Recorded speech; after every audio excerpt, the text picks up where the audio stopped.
Few recent baseball stars have burned as brightly in their first few seasons as the young Javier Baez. By age 27, Baez had made 2 All-Star games in a row. He'd finished second in the NL MVP vote, earned a Gold Glove and a Silver Slugger award, and even won a World Series title with the Chicago Cubs in 2016.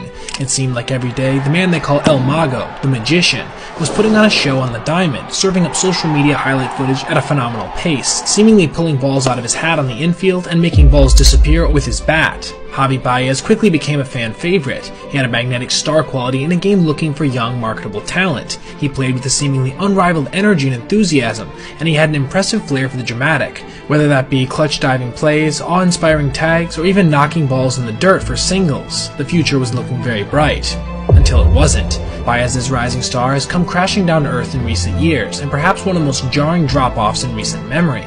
Today, Baez can't even hit at league average levels. He lacks plate discipline and whiffs at a consistently horrifying rate. His once iconic fire for the game has dissipated, and if he's in the news today, it's more likely for a gaffe than a gem.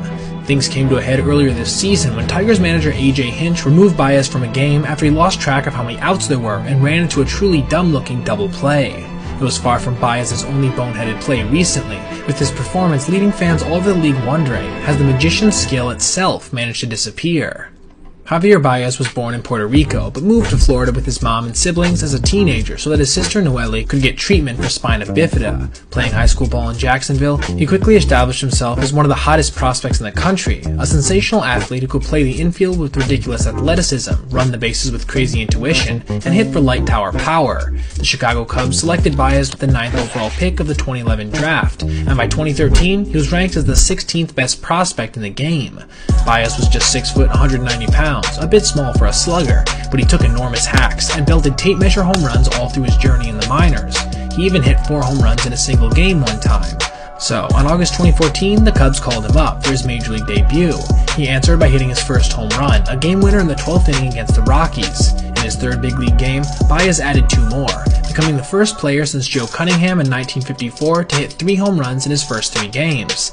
Baez played 52 games for the Cubs that year, belting 9 home runs and stealing 5 bases, already cranking the gears a bit on the highlight machine. But his big swing also made for some big holes. He hit just 169 and struck out a whopping 95 times. His OPS plus of 52 made him about half as valuable as an average hitter. So, despite his initial splash, he didn't quite seem ready for prime time yet. The 2015 season proved to be a tough one for Baez on a number of fronts. After he struggled in spring training, the Cubs sent him back to AAA Iowa. He hit .324 in 70 games for the small club before his sister Noelle tragically passed away to complications from her spinal bifida.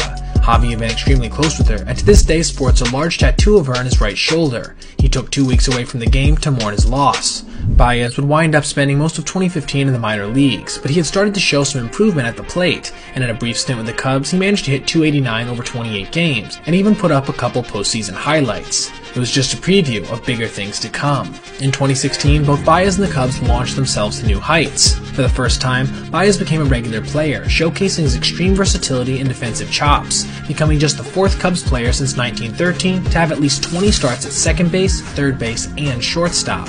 Javier would basically be put on the field wherever Joe Madden and the Cubs analytics department felt the ball was most likely to be hit at a given night, and he did not disappoint.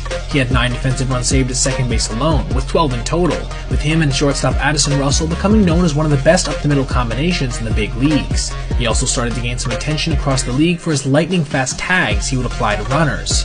At the plate, Baez hit a respectable .273 while mashing 14 home runs and posting a 94 OPS plus. Nothing star level, but respectable given what he was bringing in the field. It was also this year that he began to establish himself as one of the most energetic and exciting players to watch in the game.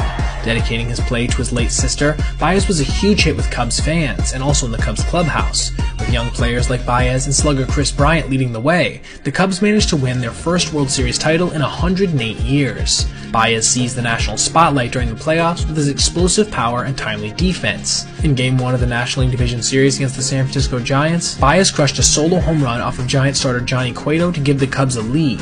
Later in Game 4, Baez drove in a run to cap off a 4-run rally in the top of the 9th, sending the Cubs to the 2016 NLCS against the Dodgers. In the first game of that series, Baez electrified fans by stealing home in the 2nd inning, becoming just the 19th player in the history of the MLB to steal home in a playoff game.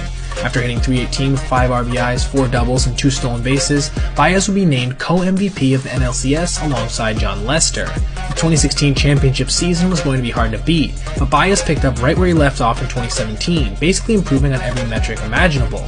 He finished the season with a .273 average once again, 10 stolen bases, an above-average OPS plus at 102, and a career-high 23 home runs, 75 RBIs, and 75 runs scored. Baez played sterling defense at second once again, and also flashed the leather at shortstop while filling in for the injured Addison Russell. The Cubs made it to the NLCS yet again, this time losing to the Dodgers. Baez went 0 for 23 in that series, aside for 2 solo home runs during Game 4, but regardless, he had clearly continued to establish himself as a breakout candidate going forward, a young star in the making.